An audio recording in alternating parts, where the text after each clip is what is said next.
નમસ્કાર મિત્રો, જય શ્રી કૃષ્ણ, રાધે રાધે. રવિના ઓફિસેથી ઘરે આવી ત્યારે તેણે જોયું કે તેના સસરા મહેશજી હોલમાં બેઠા લેપટોપ ઉપર પોતાનું કામ કરી રહ્યા હતા. તે અડુસ્મિત સાથે ચૂપચાપ આગળ વધી રહી હતી. ત્યાં જ પાછળથી તેના સસરા મહેશજીનો અવાજ આવ્યો. આજે તારો દિવસ કેવો રહ્યો બેટા? ખૂબ સારો તો ન હતો પિતાજી, પણ ઠીક હતો, રવિનાએ ધીમેથી કહ્યું. આ સાંભળીને મહેશજીની બાજુમાં બેઠેલો તેમનો દીકરો મોહિતે રવિનાને થોડી પરેશાન હોવાનો અંદાજ આવ્યો. તેણે પૂછ્યું, શું થયું રવિના? તું થોડી પરેશાન લાગે છે. બધું ઠીક તો છે ને? આજે ઓફિસમાં તારી પ્રેઝન્ટેશન કેવી રહી?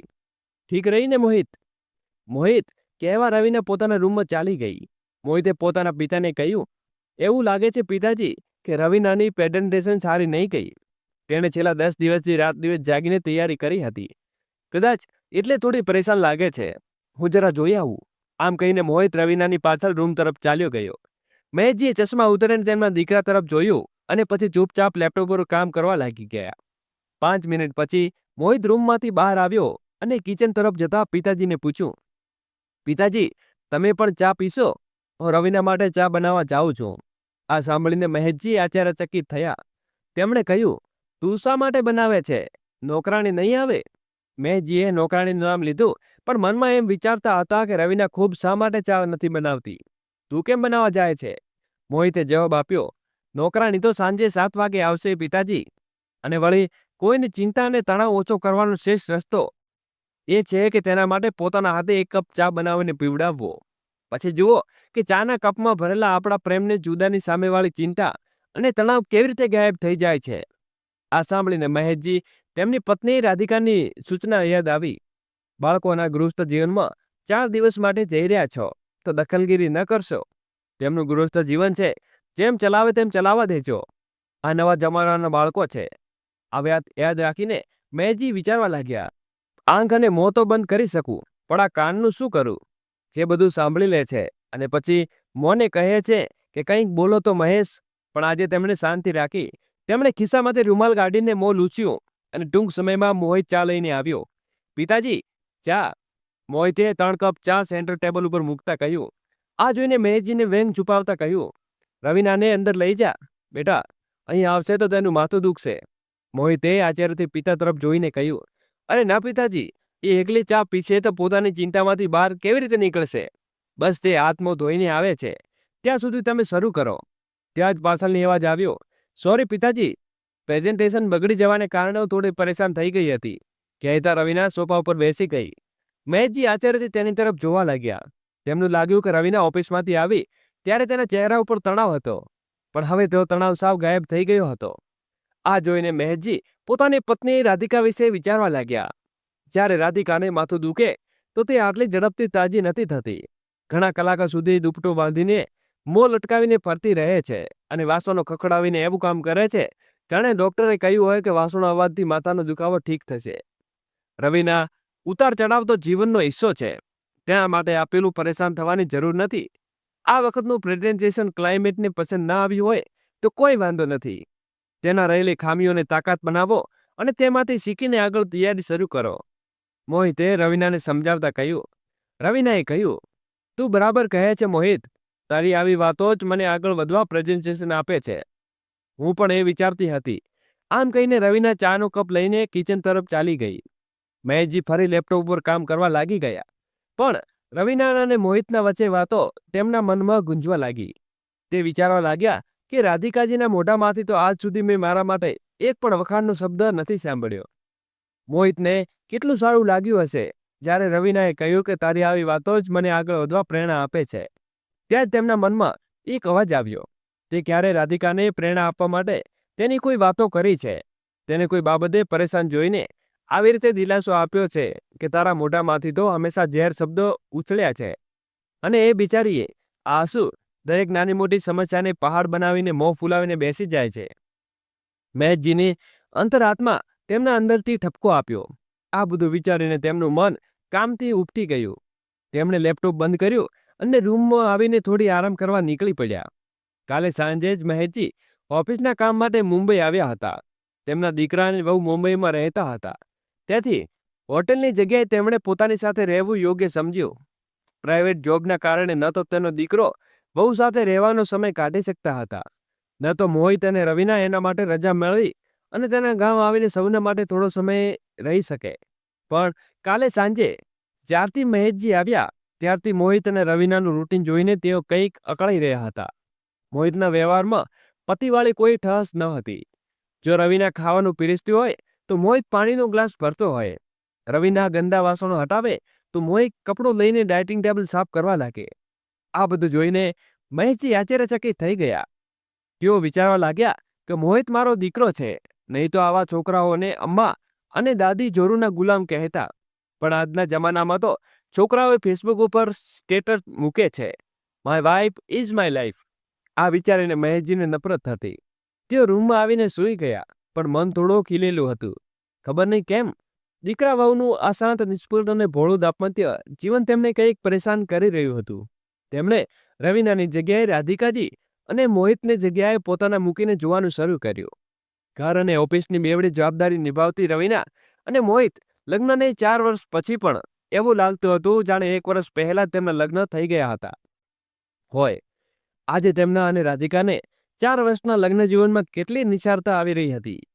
કમરમાં પોલું ખોસેલું, હંમેશા પરસેવાથી ભીંજાયેલી રાધિકાજી કામમાં બોજમાંથી ક્યારેય બહાર નીકળી શકતી ન હતી. આ બધું વિચારતા હતા ત્યાં જ બહારથી અવાજ આવ્યો. રાત્રે નોકરાણી આવીને રવિનાને પૂછ્યું, રાતના ડિનરમાં શું બનાવવું? રવિનાએ મોહિતને પનીર વિશે પૂછતા કહ્યું, મોહિત, તે પનીર લાવ્યું ને? મેં તને મેસેજ કર્યો હતો કે આજે ડિનરમાં શાહી પનીર બનાવવું છે. ઓ માય ગોડ, મેં મેસેજ વાંચ્યો હતો પણ આવતી વખતે લેવાનું યાદ ન આવ્યું. આઈ એમ સોરી રવિના. હવે શું કરીશ? શું બતાવશે? મોહિતનો જવાબ સાંભળીને મહેશજીના કાન ચોંટી ગયા.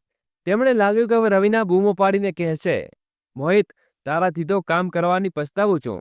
એક કામ પણ બરાબર નથી થતું. આનાથી તો હું લઈ આવત. હવે શું બનશે? દિમાગ ખરાબ કરી દેશે. પણ અહીં તો ઉલટું જ થયું. કંઈ વાંધો નહીં મોહિત, હું દૂધ ફાડી દઉં છું.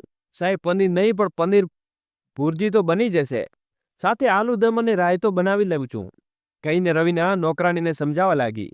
મહેશજી વિચારવા લાગ્યા, આ બંનેને એકબીજા ઉપર ગુસ્સો તો નથી આવતો કે પછી મારી હાજરીમાં સારું વાતાવરણ રાખવાની કોશિશ કરે છે. આ બધું જોઈને તેઓ પરેશાન થઈ ગયા. તેમણે વિચાર્યું, જો રવિનાની જગ્યાએ રાધિકા હોત તો અત્યારે કિચનમાં 2-4 વાસણો ખખડાઈ ગયા હોત. પણ જો મોહિતની જગ્યાએ તું હોત તો હું શું કરત? આટલી સચ્ચાઈથી પોતાની ભૂલ સ્વીકારીને સોરી બેલ દત? ના, તું તો ઉલટું રાધિકા ઉપર બૂમો પાડત કે ઓફિસમાં કેટલું કામ હોય છે, ઉપરથી તું સામાનની લિસ્ટ મોકલે છે, તું જઈને ન લાવી શકતી હતી તો રાધિકાજી ગુસ્સે થઈ જાત તો શું ખોટું કરત? મોહિત અને રવિનાનું મહેકતું ગૃહસ્થ જીવન જોઈને મહેશજી અંતરાત્મા તેમને જાતે આજે અરીસો બતાવવા મક્કમ થઈ રહી હતી. જો તેઓ પોતાના પુરુષ હોવાનો અહંકાર ન ડૂબ્યો હોત તો કદાચ તેમનું ગૃહસ્થ જીવન પણ આવું જ મહેકતું હોત. થોડી વાર પછી રાત્રે બધા એક સાથે ખાવા બેઠા. ડિનર ખૂબ જ સ્વાદિષ્ટ હતું. આલુ દમ તો અદ્ભુત હતું. મહેશજીને ગમ્યું અને બીજી વાર લેતા તેમને હાથ ડોંગા તરફ વધાર્યા. તો મનમાં આવ્યું કે વખાણ કરી દઉં, પણ પછી વિચાર્યું કે નોકરાણીના હાથમાં બનેલા ખાવાની શું તારીફ કરવી. રવિનાએ બનાવી હોત તો કંઈક વાત હોત. પપ્પા, આલુદમ ગમ્યું ને? રવિનાએ આજે આ શાક ખાસ તમારા માટે બનાવ્યું છે. મોહિતે પપ્પા તરફ જોતા કહ્યું. મહેશજી થોડા અકળાયા. અને વહુ, તે બનાવ્યું છે આ શાક? મેં તો વિચાર્યું કે નોકરાણીએ બનાવ્યું હશે એટલે કંઈ ન બોલ્યો. શાક ખરેખર ખૂબ સારું બન્યું છે એટલે મેં બીજી વાર લીધું. થેન્ક્સ પિતાજી, તમને ગમ્યું હોય જાણીને મને ખૂબ આનંદ થયો. રવિનાએ કહીને શાંત થઈ ગઈ. ત્યાં મોહિતે કહ્યું, પપ્પા, રવિના હવે ખૂબ સારું ખાવાનું બનાવે છે. આલુ દમ તો બિલકુલ મમ્મીના હાથ જેવું બનાવ્યું છે. મહેશજીએ મોહિતની વાતોનો જવાબ શું આપવો એ સમજાતું નથી. રાધિકાજીનું બનાવેલું ખાવાનું તેઓ છેલ્લા 30 વર્ષથી ખાતા આવ્યા હતા અને તેમના હાથમાં સ્વાદિષ્ટની ખાસિયત પર તેમને ક્યારેય ધ્યાનમાં ન ગયા હતા. તેમને બનાવેલું ખાવાનું કર્તવ્ય પોતાના હાથમાં હક સમજીને ખાતા હતા. દોસ્તો, આગળ વિડીયો શરૂ કરવો એની પહેલા વિડીયોને લાઇક કરી અમારી નાનકડી ચેનલને સબસ્ક્રાઇબ કરવાનું ભૂલશો નહીં. તેમાં વખાણ કરવા જેવી કોઈ તેમને ક્યારેય નહોતી સમજી. અને જો ક્યારે કોઈ મહેમાન રાધિકાજી ખાવાનું વખાણ કર્યા તો તેમને એમાં ખાસ નહોતું લાગતું. જો તેમણે વખાણ કર્યા તો તેમાં પણ કોઈને કોઈ ખામી શોધીને રાધિકાનું દિલ તોડી નાખતા. પત્નીને બનાવેલા ખાવાની તારીફ કરવાની તેનો ચહેરો કેટલો ખીલી ઉઠે છે, આ મહેશજીને આજે જોયું હતું. હવે તેઓ વિચારવા લાગ્યા, શું તેઓ પણ આવું કરી શકતા? ખાવાનું ખાઈને મહેજી બિછાને લેટી ગયા, પણ ઊંઘ આંખોમાંથી કોસો દૂર હતી. અજાણ્યે તેમને આજે પોતાના દીકરાના પોતાના ગૃહસ્થ જીવન સાથે સરખામણી કરવા લાગ્યા. ભલા મોહિત અને રવિના ગૃહસ્થ જીવનમાં એવું શું છે કે અહીં બધું મહેકતું રહે છે અને બંને પતિ પત્નીની આંખોમાં હંમેશા એકબીજા સાથે પ્રેમ અને અપમાનનું ઝળકે છે. પણ તેમના સંબંધમાં એવી શી ખામી હતી કે તેમણે પોતાની અને રાધિકાજી વચ્ચે આવી મહેક ક્યારેય અનુભવી જ નહીં. રવિના બહુ કેટલી ચપળ રહે છે, કેટલું મીઠું બોલે છે અને કેટલી કુશળતાથી ઓફિસ અને ઘર બંને સંભાળે છે, જ્યારે રાધિકાજી આ ચપળતા ક્યાં છે? આ વાતમાં આગની જેમ ભભૂકી ઉઠે છે. મહેશજીના અંતરાત્મા જે ખુશામતી ખૂણામાં તેમને સમજાવ્યું કે બીજો ખૂણો ભડકી ઉઠ્યો. ક્યારેક પોતાની જાતને તપાસી છે? તમારી પત્ની શું હતી અને તમારા પુરુષે ઘમંડે તેને શું બતાવી દીધી? તું રવિના સાથે સરખામણી કરે છે? રવિનાનું ઓફિસ અને 2 વ્યક્તિનું ઘર સંભાળ્યું, જ્યારે તમારી પત્ની રાધિકાએ 15 વર્ષ સુધી 15 લોકોના કુટુંબ સંભાળ્યો હતો, તો દરેકના હાથમાં સમયસર બધું પહોંચાડી હતી. બધાની લાકડી હતી. ફક્ત તું એવો હતો જેના માટે હજારો ફરિયાદો રહેતી. તે ભણેલી ગણેલી અને પીએચડી કરવાની ઈચ્છા તેને કેટલી વાર વ્યક્ત કરી છે, પણ તે શું કર્યું?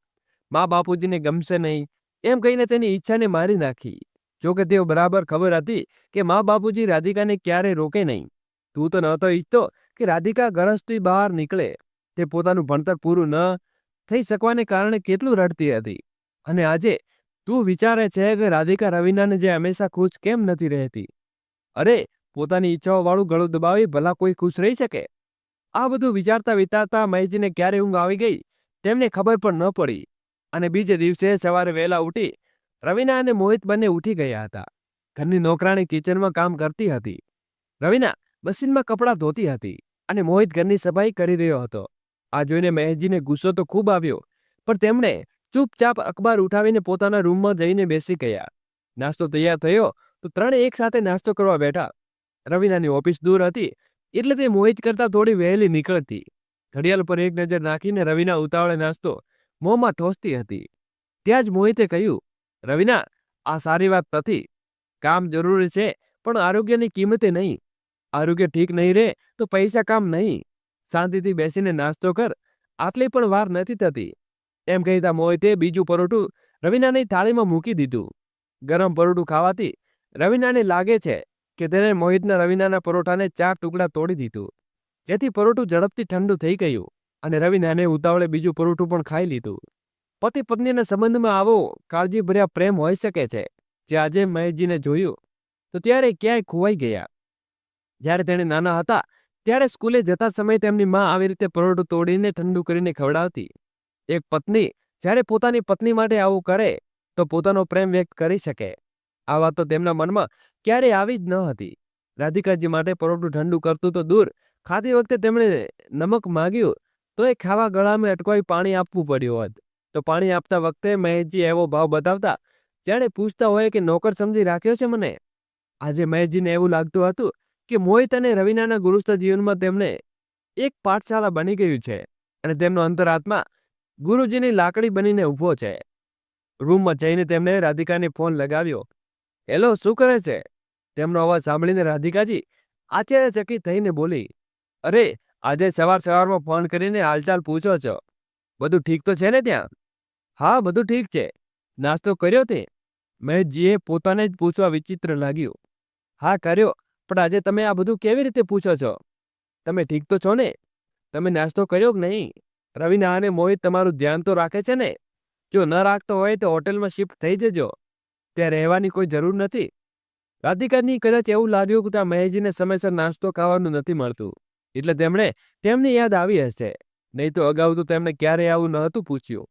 તેઓ આ વિચારતા હતા ત્યાં જ મહેશજીએ કહ્યું, અરે, બધું ઠીક છે. અહીં રવિના અને મોહિત બંને મારું ખૂબ ધ્યાન રાખે છે. હું તો બસ એમ જ તારું હાલચાલ લેતો હતો. અચ્છા જી, આજ સુધી તો તમે મારો હાલચાલ ક્યારે લીધો નથી. આજે અચાનક આ પ્રેમ કેવી રીતે ઊંચાઈ ઉભરી આવ્યો? રાધિકાએ ગળું ભરાઈ આવ્યું. તેમણે તેમના કાનનું બહાનું બનાવીને ફોન મૂકી દીધો. મહેશજી વિચારવા લાગ્યા કે કોણ કહે છે કે જે સ્ત્રી સૌથી વધુ બાળકોને પ્રેમ કરે છે? અહીં તો રાધિકાજી પોતાના બાળકો કરતાં પણ વધુ મને પ્રેમ કરે છે. એટલે જ એમને લાગ્યું કે મોહિત અને રવિના મારું ધ્યાન નથી રાખતા. તો એક પળ માટે પણ વિલંબ કર્યા વિના તેમણે મને હોટલમાં શિફ્ટ થવાની સલાહ આપી દીધી. અને હું, જે આજ સુધી રાધિકાના આંસુઓ અને ઉદાસ ચહેરાને જોઈને પણ અવગણતો રહ્યો હતો. ઉફ, હું કેટલો કાયર થયો. મારા ઘમંડને કારણે રાધિકાની નજરમાં હું કેટલો નીચે ઉતરી ગયો હોઈશ. પિતાજી, જલ્દી તૈયાર થઈ જાઓ, થોડું મોડું થાય છે. મોહિતનો અવાજ સાંભળીને મહેશજી વર્તનમાંથી પાછા આવ્યા. પોતાના વિચારોને ઝટકી તેઓ ઝડપથી તૈયાર થવા લાગ્યા. થોડી વારમાં તેઓ મોહિત સાથે ઓફિસ માટે નીકળી ગયા. તેનું હેડ ઓફિસ મોહિતની ઓફિસને રસ્તે આવતું હતું, એટલે તેઓ પણ તેમની સાથે નીકળી ગયા. રસ્તામાં મોહિતે કહ્યું, પિતાજી, આજે રાતનું ખાવાનું આપણે બહાર જઈશું, પણ આપણે બંને કેમ? બેટા, રવિના નહીં જાય? મહેશજીએ પૂછ્યું. મોહિતે કહ્યું, રવિના આજે પોતાની સહેલીના લગ્નમાં જશે, એટલે નોકરાણી અને આજે રજા દીધી છે. કાલે મેં નક્કી કરી લીધું કે આજે હું તમને અહીં પ્રખ્યાત ગ્રીન ચીલી હાઉસમાં ડિનર કરાવીશ.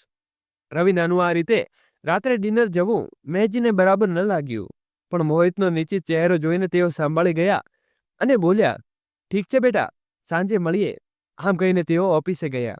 પણ આજે મહેશજીને એવું લાગતું હતું કે તેઓ મુંબઈ ઓફિસમાં કામ માટે નહીં, પણ જીવનનો નવો પાઠ શીખવા આવ્યા છે. આજે ઓફિસથી બંને પુત્રો ડિનર માટે નીકળી ગયા. ઘરે આવ્યા તો થોડી વાર પછી રવિના પણ આવી ગઈ.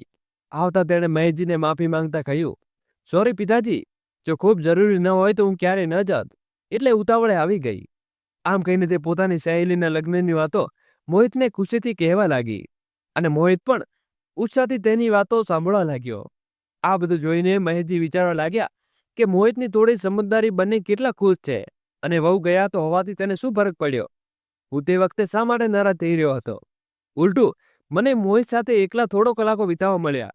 તે દરમિયાન અમે બંને પિતા પુત્રએ જૂના લોકો અને સગાઓની ન જાણે કેટલી વાતો કરીને મને ખુશ કર્યું. પણ આજે મોહિતે જે કર્યું એ તો થોડા વર્ષો પહેલા હું પણ કરી શકતો હતો. આ વિચારતા તેઓ પોતાની જૂની યાદોમાં ખોવાઈ ગયા. જ્યારે 2 દિવસ માટે તેમને મામાજી તેમના ઘરે રહેવા આવ્યા હતા, ત્યારે તેમણે રાધિકાજીને પોતાની ફોઈની દીકરીના લગ્નમાં જવાની મનહારી તૈયારી કરી નકારી દીધી હતી. રાધિકાજીએ કેટલા રસ્તા સૂચવ્યા હતા. હું તમારું અને મામાજીનું ખાવાનું બનાવીને રાખી જઈશ, બસ નીકળીને ખાઈ લેજો. વાસણો ન હટાવશો, હું રાત્રે 10 વાગે આવીને ધોઈ દઈશ. મને ખૂબ ઈચ્છા છે મોહિતના લગ્નમાં જવાની. તમે પણ જોયું છે કે હું 1 મહિનાથી લત જાતા હોવાની તૈયારી કરી રહી છું. રાધિકાજી એકદમ નિરાશ થઈ ગઈ હતી, પણ મહેશજીને મામાજીની દુલ્હન આપીને તેને જવા દીધી ન હતી. તે દિવસે રાધિકા તેના દિલમાં કેટલી હૂંટ ઉઠી હશે. રડતા રડતા તે કિચનમાં મામાજી માટે ખાવાનું બનાવતી રહી, અને મહેશજી બેફિકર બેસીને જોતા રહ્યા. એક વાર પણ તેમને રાધિકાને લગ્નમાં મોકલવા વિશે વિચાર્યું ન હતું. થોડી વાર પછી મામાજીનો ફોન આવ્યો. આજે એક જૂનો મિત્ર મળ્યો છે, એટલે આજે નહીં આવી શકું. તમે મારી રાહ ન જોશો. તે પછી રાધિકા કેટલું ડરી રહી હતી અને ખાવા વિના સૂઈ ગઈ હતી, પણ મને કોઈ ફરક નહોતો પડ્યો. બીજા દિવસે સવારે મામાજી આવ્યા તો રાધિકાને એટલી સુંદર રીતે તેમનું સ્વાગત કર્યું. તેને જોઈને વિચાર્યું કે સામાન્ય થઈ ગઈ છે, પણ તે સામાન્ય ન હતી થઈ. તેમણે મામાજીનું સન્માન કરીને પોતાના કર્તવ્ય નિભાવ્યું હતું. મારી સાથે તો તેમણે 10 દિવસ સુધી મોં વાત પણ નહોતી કરી. તેના માટે પણ હું તેને દોષ આપતો રહ્યો. જો મેં મોહિતના જેમ સમજદારી બતાવી હોત તો આજે રાધિકાજી પણ આવી રીતે હસતી મુસ્કરાતી રહત, પણ મારાથી પતિ હોવાનો અહંકાર ભરેલો હતો. એ હાસ્ય ગાયબ થઈ ગયું. બધા વિચારતા હતા કે રાતના 12 વાગી ગયા, પણ મહેશજીની આંખોમાંથી ઊંઘ કોસો દૂર હતી. નવા જમાનામાં તેના બાળકો માટે જીવન જીવવાની એક અલગ જ કળા શીખી રહ્યા હતા. ઘણું શોધ્યા પછી તેમણે રાધિકાજી સાથેનો એક સુંદર હસતો ફોટો મળી ગયો. તેમણે ફેસબુક ઉપર પોસ્ટ કરી લીધો અને નીચે લખ્યું, my wife is my life. Post કરીને મુસ્કરાતા મહેશજી કરવટ બદલી અને વિચારવા લાગ્યા કે એવા મુસ્કાન પોસ્ટમાં નહીં, પણ હકીકતમાં રાધિકાના ચહેરા ઉપર લાવવી છે, જે ઘણા વર્ષો પહેલા મારા કારણે જ ગુમ થઈ ગઈ હતી. જીવનમાં ખુશીઓ લાવવાની કોઈ ઉંમર હોતી નથી. હજુ પણ મોડું થયું નથી. હવે હું રાધિકાના જીવનમાં એવી બધી ખુશીઓ ભરી દઈશ જેવું તેમણે સપનામાં પણ વિચાર્યું નહીં હોય. આ વિચારતા મુસ્કરાતા મહેશજી ઊંઘના ખોળે ચાલ્યા ગયા. બીજે દિવસે સવારે પોતાના દીકરા વહુને આશીર્વાદ આપીને મહેશજી નીકળી લાગ્યા. રવિનાએ કહ્યું, આટલી ઉતાવળ કેમ ચાલ્યા પિતાજી? 2-4 દિવસ રોકાઈ જાઓ. નહીં બેટા, મેં પહેલેથી જ ઘણું મોડું કરી દીધું છે, હવે નહીં, મહેશજીએ જવાબ આપ્યો. આ સાંભળીને રવિના આશ્ચર્યથી મોહિત તરફ જોવા લાગી. તે નજીકમાં જ ઊભો મુસ્કરાતો હતો, કારણ કે તેણે ફેસબુક ઉપર પોતાના પિતાની પોસ્ટ જોઈ લીધી હતી. તે સમજી ગયો હતો કે આજે પિતાજી પોતાની ભૂલનો અહેસાસ થયો છે અને તે ભૂલો સુધારવા માટે તેમને ગામ જવાની ઉતાવળ છે. એટલે તેણે રોકવું યોગ્ય ન સમજ્યું અને તેમણે સ્ટેશન સાથે છોડવા નીકળી ગયો. ઘરે પહોંચ્યો તો આજે મહેશજીના ચહેરા ઉપર અલગ ખુશી દેખાતી હતી. શું થયું જી? તમે આટલા જલ્દી કેમ આવી ગયા? હવે તો 2 દિવસ પછી આવવાના હતા ને? રાધિકાજીએ ચિંતાતુર થઈને કહ્યું.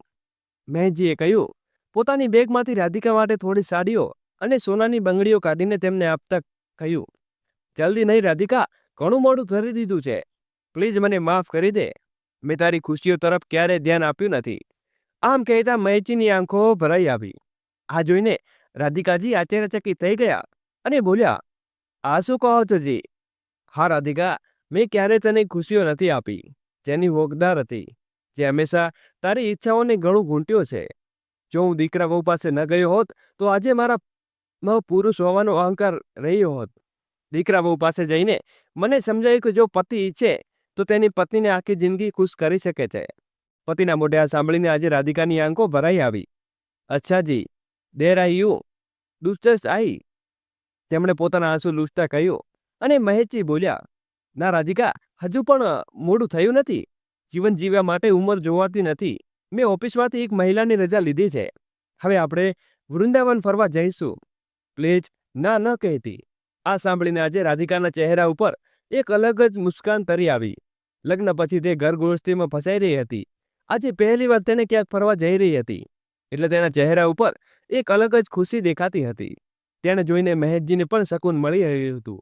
આજે તેઓ મનમાં પોતાના દીકરા વહુનો આભાર માની રહ્યા હતા કે જો આજે તેમની પાસે ન ગયા હોત તો રાધિકાના ચહેરા ઉપર આ ખુશી ક્યારે ન જોઈ શક્યા હોત. ખેર દેર આયે દુસ્તરત આયે, આ વિચારીને તેમને આગળની તૈયારીઓમાં લાગી ગયા. તો મિત્રો, આ વાર્તા તમને કેવી લાગી? કૃપા કરીને કમેન્ટ કરીને જરૂરથી જણાવજો. જો વાર્તા ગમી હોય તો પ્લીઝ વિડીયોને લાઈક કરો, શેર કરો અને અમારી ચેનલને સબસ્ક્રાઈબ કરવાનું ભૂલશો નહીં. Story number 2. દોસ્તો, સ્ટોરી નંબર 2 શરૂ કરીએ એની પહેલા વિડીયોને લાઈક કરી અને ચેનલને એકવાર સબસ્ક્રાઈબ અવશ્ય કરી દેજો અને વિડીયોને છેલ્લે સુધી નિહાળવા વિનંતી છે. નમસ્તે મિત્રો, આજની વાર્તા છે પત્નીના મહત્વની. હેમંતના પિતા રણમનજી લકવાને કારણે બોલવાની ક્ષમતા ગુમાવી દીધી હતી. હેમંત આખો દિવસ નોકરી કરતો અને જ્યારે ઘરે આવતો ત્યારે ઘણીવાર તેની આંખોમાં આંસુ હતા. તે સાલુને કંઈક કહેવાનો પ્રયાસ કરતા. હેમંતની પત્ની સાલુ કહેતી કે પિતાજીની જીવનની સેવા કરે છે, પરંતુ હવે તેને શંકા થવાની લાગી છે. એક દિવસ તેને છુપાઈને પોતાના પત્ની તરફ નજર રાખી અને તેનું હૃદય ધ્રુજી ગયું. હેમંતના લગ્ન થોડા સમય બાદ તેના પિતાજીને લકવાનો હુમલો થયો, જેના કારણે તેમની બોલવાની ક્ષમતા ખતમ થઈ ગઈ અને તેઓ મૂંગા થઈ ગયા. સાલુએ રમનને આ ઘરમાં વહુ બનાવીને લાવી હતી, જેથી રમનને ખૂબ ધ્યાન રાખતી. તેમના ખાવા પીવા અને દવાઓની સંપૂર્ણ જવાબદારી તેની હતી. હેમંતને ખાતરી હતી કે તેની પત્ની દીકરીથી પણ વધારે સસરાને દરેક સમયે ધ્યાન રાખશે. તે હંમેશા તેમની ચિંતા કરતી. પિતાજીની બાબતે નીચે થઈને હેમંતે પોતાનું સંપૂર્ણ ધ્યાન વેપારમાં લગાવવાનું શરૂ કર્યું, જેથી પોતાના ધંધાને વધુ ઊંચાઈ લઈ જઈ શકે. પરંતુ થોડો સમય પસાર થયો તો હેમંતને લાગ્યું કે રમણજીની આંખોમાં હંમેશા આંસુ રહેતા. જ્યારે તે કંઈ પૂછવા માટે તેમની પાસે જતો તો તેઓ બરાબર કંઈ કહેવાનો પ્રયાસ કરતા, પરંતુ બોલી ન શકતા. શરૂઆતમાં તેને લાગ્યું કે રમણજી ચૂપ રહેવાથી કંટાળી ગયા છે, તેઓ બોલવા માંગે છે, આ જ કારણે હશે. પરંતુ થોડા સમય બાદ તેમણે નોંધ્યું કે જ્યારે પણ રણમનજી કંઈક બોલવાનો પ્રયાસ કરે, તેની પત્ની સાલુ તે જ સમયે રૂમમાં આવી જતી અને તેમને દવા ખવડાવી દેતી, જેથી તેઓ આંખો બંધ કરીને ગાઢ નિદ્રામાં સૂઈ જતા. હેમંતને સાલુ પર શંકા થઈ. નિશ્ચિતપણે કંઈક કહેવું કરી રહી હતી, જેના કારણે પિતાજી તેની સામે કંઈ બોલવાથી ડરવા લાગ્યા. તેણે બહાનું બનાવીને સાલુ સાથે વાત કરવાનો પ્રયાસ કર્યો. તો તે બોલી, તમે નિશ્ચિત રહો, હું તેમની સંપૂર્ણ સેવા કરું છું. તમને કોઈ વસ્તુની કમી નહીં થવા દેતી. હું આખો સમય તેમની પાસે વિતાવું છું. તમે જાણો છો કે મારા પિતા નથી, તેથી મને તેમનામાં મારા પિતાનું રૂપ દેખાય છે. જેની વાત સાંભળીને હેમંત ચૂપ થઈ ગયો, પરંતુ તેના મનની શંકામાંથી ગઈ નહીં. એક દિવસ હેમંતે બહાનું બનાવ્યું અને સાલુને કહ્યું, અરે, હું તો કહેવાનું ભૂલી ગયો. ગઈકાલે તારી માનો ફોન આવ્યો હતો, તેમણે યાદ આવી છે. સારું રહેશે કે આજે તેમને મળવા જતી રહે. આજે ઓફિસના કામ થોડું મોડું છે, તેથી ઝડપથી ઘરે આવી જઈશ. હું પિતાની ચિંતા ન કર, હેમંતની વાત સાંભળીને સાલુ ખૂબ ખુશ થઈ. તેણે સાલુના માયકે જવા માટે એક કેશ બુક કરી અને પોતે તેની સામે ઓફિસ જવા નીકળી ગયો. હેમંત ઈચ્છતો હતો કે તેઓ પૂર્વ હકલુન સાથે ખરેખર ઓફિસ જઈ રહ્યો છે, જેથી સાલુ કેબિનમાં બેસીને પોતાના માયકે પહોંચી. હેમંત ઘરે પાછો આવ્યો. તેણે પિતાજીને કાગળ અને પેન આપીને કહ્યું, જે પણ તમે મને કહેવા માંગો છો, કૃપા કરીને આ 4 લખી દો. અને જ્યારે પિતાજી જે સત્ય તેને જણાવ્યું, હેમંતના હોશ ઉડી ગયા. જ્યારે હેમંત નાનો હતો, તેણે પોતાની માતા મોહિતીના હંમેશા આંસુ વહેવરાવતા જોઈ અને પિતાજીને માતા ઉપર અત્યાચાર કરતા, તેમની નફરત કરતા જોયા. શરૂઆતમાં હેમંતને બિલકુલ સમજ ન પડતું કે પિતાજી તેની માતાની આટલી નફરત કેમ કરે છે. તેની માતાની કોઈ ખામી તો ન હતી ને? તે અત્યંત સુંદર હતી. તેનું નામ એવું રૂપ અને મનને મોહી લે તેવું. પિતાજીથી ઉંમર ઘણી નાની હતી અને અત્યંત નીતિવાન અને ધાર્મિક સ્વભાવની મહિલા હતી. આ બધું હોવા છતાં પિતાજીની નફરત અસહ્ય હતી. માતાને જોતા તેના માથા ઉપર ગુસ્સાની કરચલીઓ પડવા લાગતી. બાળપણથી જ હેમંત પિતાના પ્રેમ માટે તરસતો રહ્યો. પિતાજી હોવા છતાં તેણે અનાજ જેવું જીવન જીવ્યું. જ્યારે પણ હેમંત પોતાના પિતાના ખોળામાં બેસવાનો પ્રયાસ કરતો, તો તે આંખ બતાવવા લાગતા. પ્રેમની તો વાત દૂર, તેમણે ઘરે આવતા જોતા હેમંત આત્રક ધ્રુજવા લાગતા. તેમના ચહેરા ઉપર મોહિત અને હેમંત માટે ફક્ત તિરસ્કાર હતો. તેમણે એક જ ઉપકાર કર્યો કે હેમંતના અભ્યાસ તેને ખુલ્લેઆમ પૈસા ખર્ચ્યા, ક્યારેય કંજૂસાઈ ન કરી. હેમંત શહેરની એક શ્રેષ્ઠ ખાનગી શાળામાં ભણતો. ઘરે બે શિક્ષકો ભણાવવા આવતા. તેમની પાસે ધનની કોઈ કમી ન હતી, તેથી ખૂબ ધનવાન વ્યક્તિ હતા. લાખોનો વેપાર અને ઘણી દુકાનો હતી. પરંતુ જો માતા ભૂલથી કોઈ ચોથ પર સાડી માંગી લે, તો કહેતા જે અલમારીમાં પડેલું છે તેનાથી કામ ચલાવો. મોહિની જૂની સાડીઓ કામ ચલાવી લેતા, જે વચ્ચે વચ્ચે ફાટેલી હતી. મોહિતીના પર પૈસા ખર્ચવાનું તે પાપ માનતા. જ્યારે હેમંત પોતાની માતા સાથે જીદ કરીને વાત પૂછતો, તો મોહિની આંસુ ભરેલી આંખે સાથે કહેતો, એવું કંઈ નથી, નકામી વાતો ઉપર ધ્યાન ના આપ. તું ફક્ત તારા અભ્યાસ ઉપર ધ્યાન આપ. હેમંત વારંવાર વિચારતો કે પિતાજી આટલી નફરત કેમ કરે છે, અમારું ધ્યાન કેમ નથી રાખતા. અપાર ધન અને વૈભવ હોવા છતાં અમને ક્યારે સારું જીવન ના આપ્યું, ન તો ક્યારે અમને લઈને ક્યાંક ફરવા ગયા. મોહિતજી રમણથી ખૂબ રડતા અને જ્યારે તેમના ઘરે આવવાનો સમય થતો, તો તેમનો ચહેરો પીળો પડી જતો. તે ઉદાસ થઈ જતા અને ગભરાટ ભરે આખા ઘરનું કામ બગાડીને પૂરું કરતા. તેમ છતાં રમણજીને કોઈને કોઈ બહાનું મળી જતું, જેના કારણે તેઓ મોહિતજીના પર હાથ ઉઠાવતા અને ખૂબ ગાળો આપીને વાતો કરતા.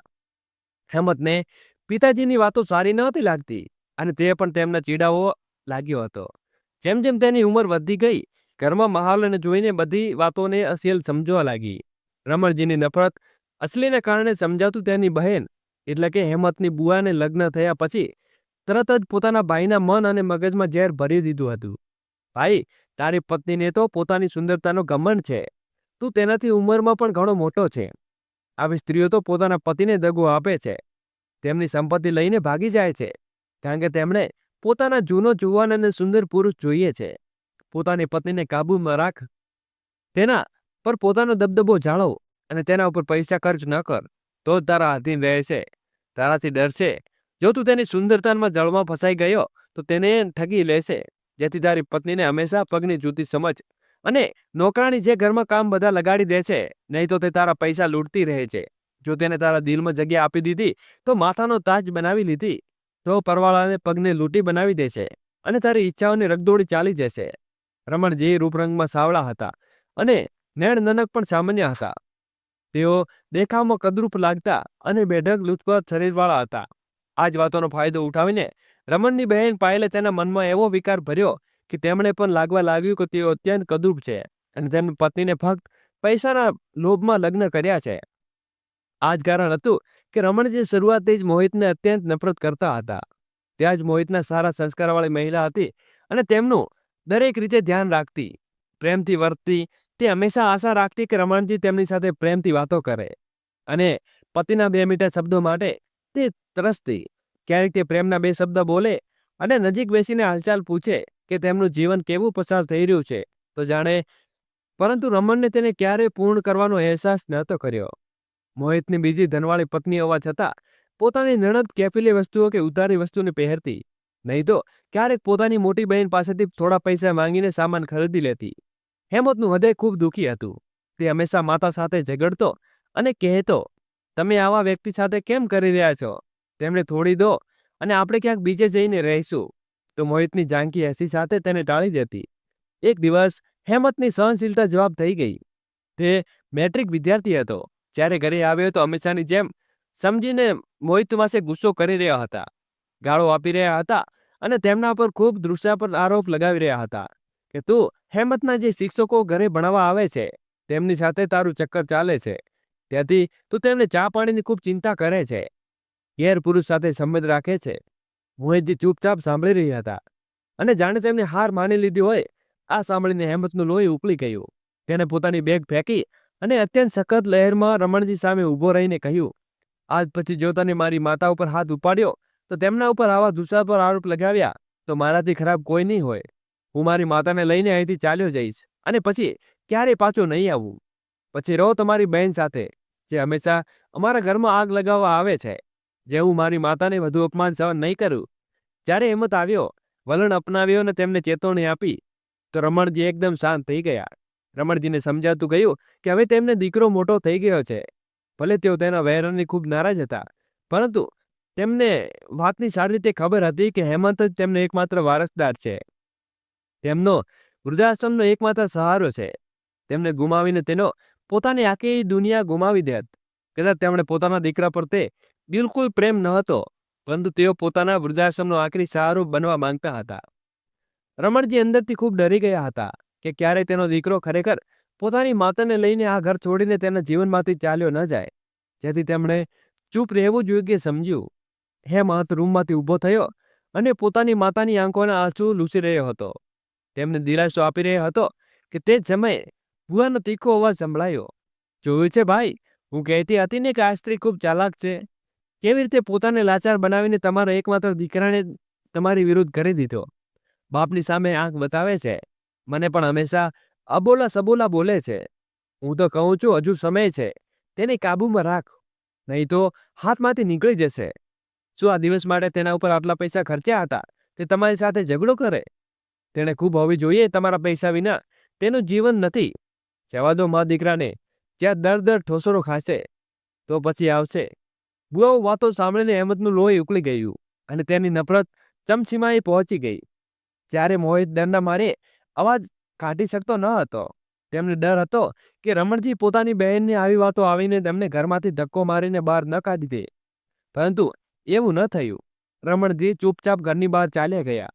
રમણજીને ચૂસી જોઈને પાયલ બુઆ પણ શાંત થઈ ગઈ અને પોતાની બે દીકરીઓને લઈને ઘરે પાછી ગઈ. આ ઘટના બાદ રમણજીને મોહિત ઉપર હાથ ઉપાડવાનું બંધ કરી દીધું. હવે તેઓ તેમને ગાળો પણ નહોતા આપતા કે ન તો તેમના ચરિત્ર પર કોઈ સવાલ ઉઠાવતા. જોકે તેઓ હજુ પણ પોતાની કમાણી મોહિતના ઉપર ખર્ચતા ન હતા. મોહિતની પોતાની મોટી બહેન પાસેથી થોડું ઘણું ખર્ચ લઈને પોતાનું જીવન ચલાવતા હતા. આ બધું જોઈને હેમંત ખૂબ ખુશ હતો કે રમણજી હવે તેમની માતા ઉપર હાથ નહીં ઉપાડતા.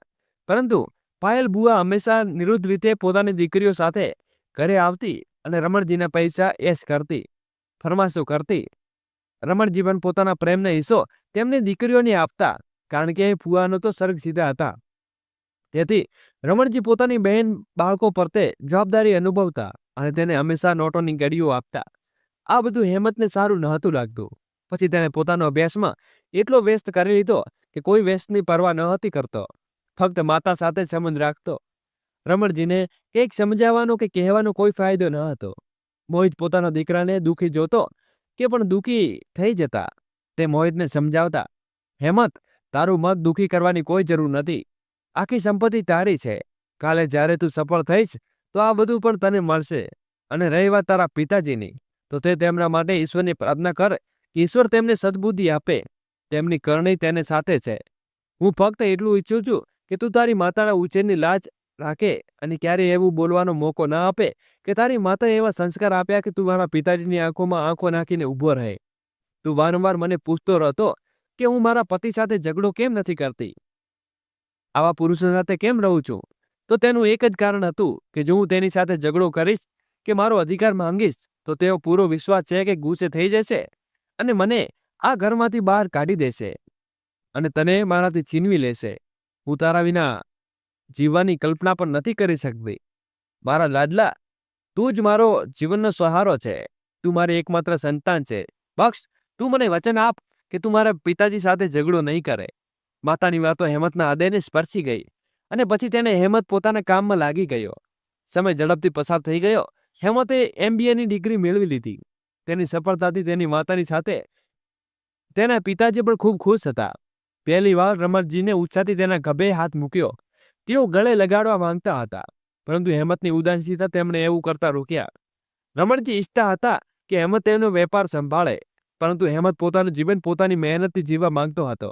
હાલમાં તે ખાનગી સંસ્થામાં નોકરી કરીને પોતાની માતાની બધી અધૂરી ઈચ્છાઓ પૂરી કરવા માંગતો હતો, અને તે અનુભવી પણ જરૂર હતી. તેની વાત પર રમણજી શાંત થઈ ગયા. પછી બોલ્યા, મારી સંપત્તિ ઉપર તારો અધિકાર છે. રમણજી ઈચ્છતા હતા કે તેમનો દીકરો વેપાર સંભાળે, જેથી તેઓ પોતાનું જીવન શાંતિથી વિતાવી શકે, પરંતુ તેઓ પોતાના દીકરા પર કોઈ દબાણ નહોતા કરવા માંગતા. અને જે યોગ્ય લાગે તે કર, જેમ ઈચ્છે તે તારી સંપત્તિને વેપારનો ઉપયોગ કર, અને કોઈ તને સવાલ નહીં કરે. રમણજીને પોતાની વાતને સ્પષ્ટ કરી લીધું હતું કે હવે જે ઈચ્છે તે કરી શકે છે, પરંતુ જ્યારે આ પાયલ ખૂબ બુઆ કાને પડી તો તેમની રાતોની ઊંઘ ઉડી ગઈ. મોહિત તે આટલું બધું સમજી ગયા કે તેમની નજર તેમના ભાઈની સંપત્તિ ઉપર હતી. તે ઈચ્છતા હતા કે તેમનો ભાઈ આખી ઉંમર પોતાની પત્ની અને દીકરાથી દૂર રહે અને પોતાની કમાણી પોતાના બાળકો ઉપર ખર્ચ ન કરે. તેમને લાગતું કે પોતાની યોજના સફળ થઈ ગયા, પરંતુ આ તો તેમની ભૂલ હતી. રમણને તેમની પ્યારી બહેન ભલે ગમે તેટલી પ્રિય હોય, પરંતુ સંતાનથી કોઈ પ્રિય નથી. જ્યારે માણસ વૃદ્ધાશ્રમ તરફ આગળ વધે છે ત્યારે વિડીયો શરૂ કરીએ એની પહેલા એક વિડીયોને લાઇક કરીને કોમેન્ટ બોક્સમાં જય શ્રી કૃષ્ણ લખવાનું ભૂલશો નહીં. તેનું મન ઈચ્છે છે કે તેની સંતાન તેની પાસે રહે, બહેન નહીં. રમણનો હેમંત પર તે લગાવ જોઈને બુઆની હાલત ખરાબ થઈ ગઈ હતી. હેમંતની નોકરી લાગતા જ પાયલ બુઆએ એક નવી ચાલ શરૂ કરી, જે હેમંત માટે અસ્વીકાર્ય હતી. જ્યારે નોકરીની વાત સાંભળી તો રમણજી બોલ્યા, ખૂબ સારું, હવે તું તારા પગ ઉપર ઊભો થઈ ગયો છે. હવે તારે લગ્ન કરી લેવા જોઈએ. મેં લગ્ન માટે કોઈ છોકરી પસંદ કરી લીધી છે. ગઈકાલે જ તારી બુઆ મને એક છોકરીનો ફોટો બતાવ્યો છે. તું તારી માતા પર સલાહ કરીને મને કહે કે કઈ તારીખે લગ્ન કરવાના છે. બાકીની બધી વ્યવસ્થા હું જોઈ લઈશ. પિતાજીની વાત સાંભળીને હેમંતના પગ નીચેથી જમીન સરકી ગઈ. તે આશ્ચર્યથી પિતાજીનો ચહેરો જોવા લાગ્યો. તેના જીવનનો આટલો મોટો નિર્ણય તે ઈચ્છા વિરુદ્ધ જોઈને કેવી રીતે લઈ શકે? મોહિતની પણ દીકરા તરફેણ હતા અને લગ્ન વિરુદ્ધ હતા. તમે આવી કેવી રીતે કરી શકો પિતાજી? હેમંતે કહ્યું, મારા જીવનનો આટલો મોટો નિર્ણય મારી પૂછ્યા વિના કેવી રીતે લઈ લીધો?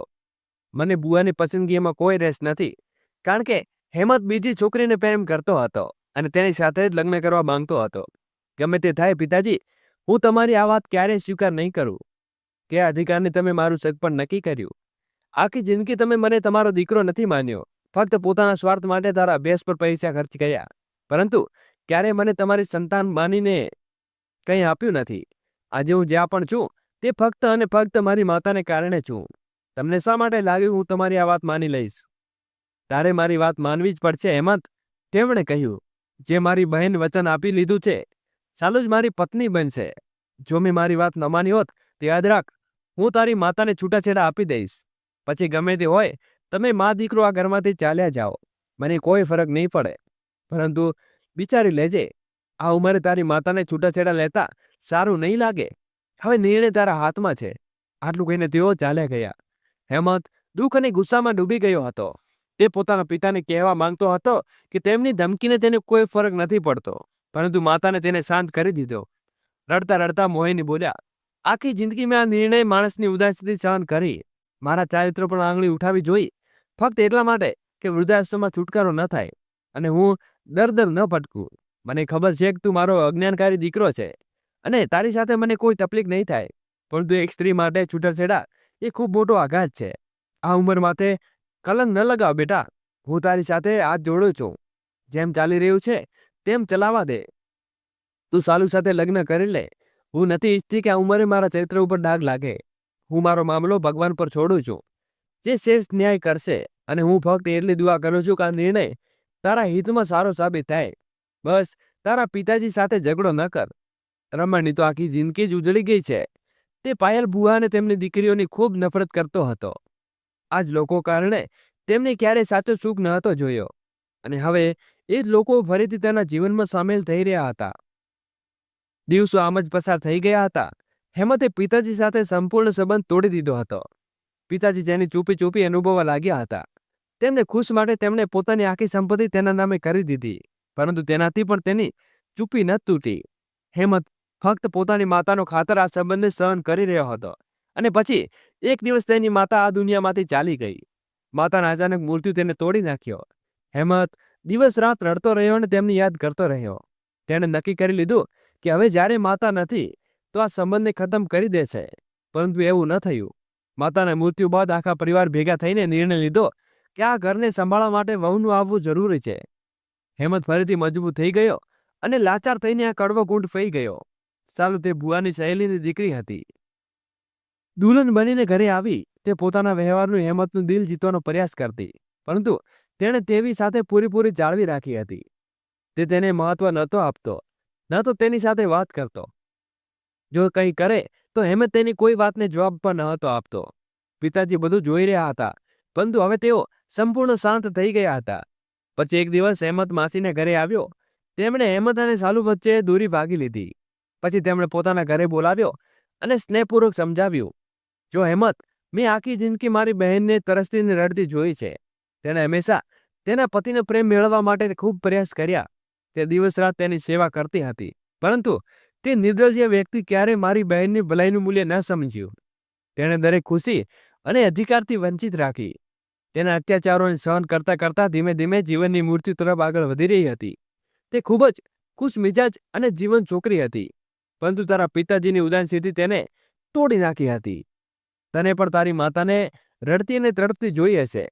હવે તે જ બધું તું સાલુ સાથે કરી રહ્યો છે. બેટા, મને ફક્ત એટલું કહે કે તારા અને તારા પિતાજીમાં શું ફરક રહ્યો? જો તું પણ તારા પિતાજી જેમ વ્યવહાર અપનાવીશ અને સાલુના અધિકારોને છીનવીશ તો તું પણ તેની સાથે અન્યાય કરીશ. લગ્ન ભલે બળજબરીપૂર્વક થયા હોય, પરંતુ હવે તો તારી પત્ની છે. તારી જવાબદારી છે કોક જાણે તારા પિતાજીના લગ્ન પણ બળજબરી થયા હોય. જાતે કહે, બળજબરીપૂર્વક લગ્ન થયા હતા તો તું તારા પિતાજીનો વ્યવહાર માટે સહન કરવા યોગ્ય હતો. તેમણે તારા માતાને તરપાવીને જીવનથી દૂર કરી દીધી. હવે તે જ બધું સાલુ સાથે કરવા જઈ રહ્યો છે. તેમની વાતોને હેમંતની આંખો ખોલી નાખી. તે બિલકુલ સાચું કહેતી હતી. હેમંત પણ તે જ કરી રહ્યો હતો જે પિતાજીએ તેમની માતા સાથે કર્યું હતું. ફરક ફક્ત એટલો હતો કે હેમંત તેના પિતાની જેમ ગાળો ગાળી કે સાલુના ચરિત્રો પર સવાલ નહોતો ઉઠાવતો. સાલુ પણ તેને માટે ખૂબ સેવા કરતી, તેનું ખૂબ ધ્યાન રાખતી, પરંતુ તે તેની તરફ જોતી પણ નહોતો. તેને ખૂબ જ શરમ અનુભવાઈ અને તે દિવસથી હેમંતના ઘરે જતી વખતે પોતાની પત્ની માટે ફૂલોની ગુલદસ્તો અને કિંમતની ભેટ લઈ ગયો. તેને જોતા સાલુની આંખો ચમકી ગઈ. તેને ખૂબ આનંદ થયો. તેને આવી રીતે ખુશીનો પાગલ થતી જોઈને હેમંત પણ ખુશ થઈ ગયો. તેને હૃદયમાં ઊંડો પસ્તાવો હતો અને તેને પ્રણ હતું આજ પછી તેની સાથે કોઈ અન્યાય નહીં કરે. તે પછી તેનો વ્યવહાર સાલુ સાથે ખૂબ સારો થઈ ગયો. પિતાજી પણ સંતુષ્ટ હતા. તેમણે પણ હેમંત સાથે માફી માંગી. હેમંતે તેને માફ કરી દીધા, પરંતુ તેનું હૃદય હજુ પણ તેનાથી વિમુખ હતું. તેમ છતાં તે તેમની સેવા દિલથી કરતો અને થોડો સમય વધુ પસાર થયો. પછી એક દિવસ બીજી ઘટના બની. એક સમયે જ્યારે તે ઓફિસથી પાછો તૈયાર થઈ રહ્યો હતો ત્યારે સાલુ દોડતી રૂમમાં આવી અને બોલી, હેમંત, પપ્પાજી પોતાના પથારીમાંથી હાલચાલ નથી કરી રહ્યા. ખબર નહીં તેમને શું થયું. આ સાંભળીને હેમંત ગભરાઈ ગયો અને પહેલી ફુરસતે પોતાના પિતાજીને લઈને હોસ્પિટલે દોડ્યો. ત્યાં ખબર પડી કે તેમને લકવાનો હુમલો થઈ રહ્યો હતો, જેને કારણે તેને હંમેશા માટે બોલવામાં અસમર્થ થયા હતા. તેમને લાગ્યું કે પિતાજી માટે તેની માતા કે અત્યાચારો કર્યા હતા. તેને હિસાબ આપવાનો સમય આવી ગયો છે. તેમ છતાં તેણે રમણની સેવામાં કોઈ કમી ન છોડી. તેની પત્ની પણ તેને પિતાજીની ખૂબ ધ્યાન રાખતી અને આમ કોઈ શંકા નહોતી, કારણ કે સાલુ પિતાજીની પહેલી પસંદગી હતી. રમણજીને હંમેશા તેને ખૂબ પ્રેમ આપ્યો હતો અને પણ તેના પિતાજીનું ખૂબ સન્માન કરતી હતી. પરંતુ થોડા સમય બાદ હેમંતને લાગવા લાગ્યું કે પિતાજીની આંખોમાં હંમેશા આંસુ રહે છે. જ્યારે પણ તે પિતાજી પાસે જતો તો તેઓ ઈશારાથી તેને કંઈ કહેવાનો પ્રયાસ કરતા, પરંતુ જ્યારે સાલુ રૂમમાં આવતી તો તે ચૂપચાપ આંખો બંધ કરીને સૂઈ જતા. શરૂઆતમાં હેમંતને કંઈ વિચાર્યું નહીં, પરંતુ પછી તેને લાગવા લાગ્યું કે તેઓ કંઈ કહેવા માંગે છે, પરંતુ તેને પોતાની પત્નીની હાજરીમાં કંઈ કહી શકતા નથી. તેને શંકા થઈ. તેણે વિચાર્યું કે તેની પત્ની નજર રાખવી જોઈએ. નિશ્ચિતપણે કંઈ ગડબડ કરી રહ્યા છે. એકાદ બે વાર તેમને બહાર તેમની પત્નીને પૂછ્યું, તું પિતાજીનું ધ્યાન રાખે છે ને? તો તે બોલી, તમે જાતે જોઈ લો. હું તેમને સમયસર દવાઓ આપું છું. ખાવાનું પણ મારા હાથથી ખવડાવું છું. તેઓ મારા પણ પપ્પા છે. તે બધું તમારી સામે છે." તેની વાત કહીને હેમંત ચૂપ થઈ ગયો. પરંતુ તેને શંકા દૂર ન થઈ. પછી એક દિવસ તેણે બહાનું કરીને શાલુને પોતાની મામાના ઘરે મોકલી દીધી અને પોતે ઓફિસ જવાને બદલે પિતાજી પાસે આવી ગયો. તેમણે એક પેન અને કાગળ આપીને તેમની સાથે લખીને કહ્યું, "અને બધું કહી શકે." પિતાજીએ લખ્યું, "જ્યારે મેં તને ધમકી આપી કે જો તારી માતા પણ હાથ ઉપાડવાનું નહીં છોડ્યું તો તું મારી માતાને લઈને અલગ થઈ જઈશ, તો મેં તારી સામે તેના હાથ ઉપાડવાનું બંધ કરી દીધું. પરંતુ જ્યારે તું ઘરે નહોતો હતો ત્યારે તું તેની પત્ની ઉપર તે જ રીતે અત્યાચાર કરતો હતો. બલકે મેં અને મારી મમ્મી બહેન અત્યાચારની બધી હદો પાર કરી દીધી હતી. હવે ફક્ત તારી માતાને જુલમ નહોતા કરતા, પરંતુ તેને ધમકાવતા પણ હતા. જો તેમને તને કંઈ કહ્યું તો અમારાથી ખરાબ કોઈ નહીં હોય." તે બિચારી ચૂપચાપ બધું સહન કરતી હતી. પછી બે મારા બહેન સામે મળીને પડયંત્ર રચ્યું. તેની સહેલીની દીકરી મારી વહુ બનાવી લીધી.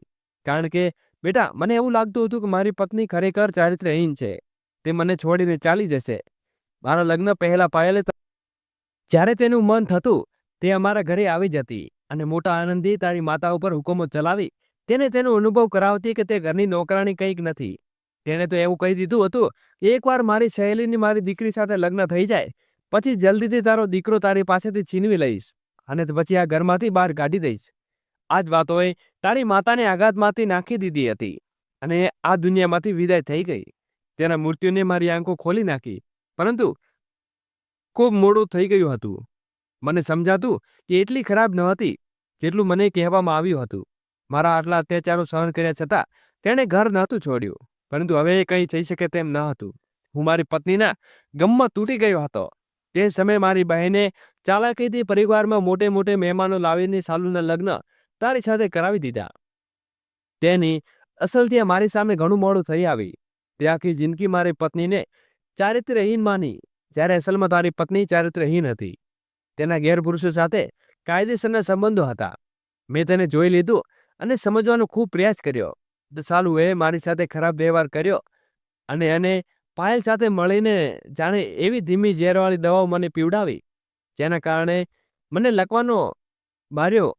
કદાચ મને મરવા જ માંગતી હતી, પરંતુ હું બચી ગયો. કદાચ આ ઉપરવાળાની તરફથી મારી સજાની શરૂઆત હતી. મારી બોલવાની શક્તિ હંમેશા માટે ચાલી ગઈ. તો શાલુએ પોતાના અસલી રંગ બતાવવાનું શરૂ કરી દીધું. જ્યારે તું ઓફિસ જાય છે ત્યારે તે પાછળથી ગેરપુરુષોને ઘરે બતાવે છે અને આખો સમય અશ્લીલતાનો વિતાવે છે. તે સમયે મારે પણ એ ઘણી બધી વાત દિવસો સુધી ભૂખ્યા પણ રાખે છે. મારી બધી દવાઓ બદલી નાખે છે અને ખોટી દવાઓ આપે છે. પછી તારી સામે નિર્દોષ બનીને તારો વિશ્વાસ જીતે છે, જેથી ચાલાકીથી આખી સંપત્તિ હડપ કરી શકે. આખા ફસાદ મૂળ તારી ભૂઆ છે. શરૂઆતથી જ તેને મારી સંપત્તિ પર કબજો કરવા માંગતી હતી. પોતાની બંને દીકરીઓના લગ્ન માટે તેને પૈસાની જરૂર છે. હવે તો આ બંને તને રસ્તામાંથી હટાવવામાં એક પળનો પણ વિલંબ નહીં કરે. જ્યારથી મને આ બધું ખબર પડી હું અંદરથી બળી રહ્યો છું. હવે મને સમજાઈ ગયું કે મારી બહેન મારી સૌથી મોટી દુશ્મન હતી. તેણે પણ મારી પત્નીની દરેક ક્યારેય આવવા ન દીધી અને ન તો મારા દીકરાને પિતાનો પ્રેમ આપી શક્યો. અસલમાં તે સંપત્તિ લોભમાં અંધી થઈ ગઈ. મને માફ કર બેટા, મેં તારી સાથે જિંદગી બરબાદ કરી દીધી. પરંતુ હવે તારો નિર્ણય લેવા માટે આઝાદ છે. જે છોકરીથી છુટકારો મેળવવા અને તારી જિંદગી ફરીથી શરૂ કર. જો શક્ય હોય તો મને પણ માફ કરી દે." આ બધું વાંચીને હેમંત આંખોમાંથી આંસુ આવી ગયા. હેમંતે અવિશ્વાસથી પોતાના પિતાજી તરફ જોયું અને તેને લાગતું હતું કે તેના પિતાજી જીવન હવે સુખ શાંતિથી પસાર થઈ રહ્યું છે. પરંતુ ના, એવું ન હતું. તેના પિતાજી તેની માતાનું આખું જીવન નરક બનાવી દીધું હતું અને તેને ક્યારેય ચેનથી જીવવા ન દીધી. હેમંત ઘણી વાર સુધી કંઈ બોલી શકતો નહીં. પછી રડતા રડતા કહ્યું, "હું તને આખી જિંદગી ક્યારે માફ નહીં કરું. પિતાજી, તમે મારી અને મારી માતા સાથે બરાબર નથી કર્યું." પછી હેમંતે શાલુને છૂટાછેડા આપી દીધા. બુઆએ જે ઘરમાં રહેતી હતી તે પણ પિતાજીએ આપેલું હતું. તેના કાગળ ઉપર પિતાજી પાસે હતા. હેમંતે તે ઘર તેમની પાસેથી ખાલી કરાવી લીધું. જે સ્ત્રી રસ્તા ઉપર દર દર ભટકતી રહી તે જ લાયક હતી. આખી સંપત્તિ સંભાળ્યા પછી હેમંતે છોકરા સાથે લગ્ન કર્યા. તેને સાચો પ્રેમ કરતો હતો અને રમણજી માટે પૂરેપૂરો સમય માટે એક પુરુષ નર્સની વ્યવસ્થા કરી, જેથી તેમની યોગ્ય રીતે સંભાળ થઈ શકે. હવે હેમંતના જીવનમાં સુખ શાંતિ આવી ગઈ હતી. પરંતુ ક્યારે તેની માતાની લચારી યાદ આવે તો તેની આંખોમાંથી આંસુ આવી જતા. પરંતુ ભગવાનનો લાખ લાખ આભાર કે સમય રહેતા પિતાજીને સત્ય કહી દીધું, જેથી હેમંત બધું અપમાનિત થવાથી બચી રહેતો હતો.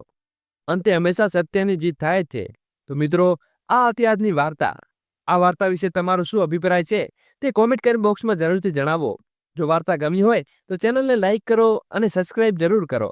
જય શ્રી કૃષ્ણ. રાધે રાધે. ફરી મળીશું નવા વિડીયો સાથે.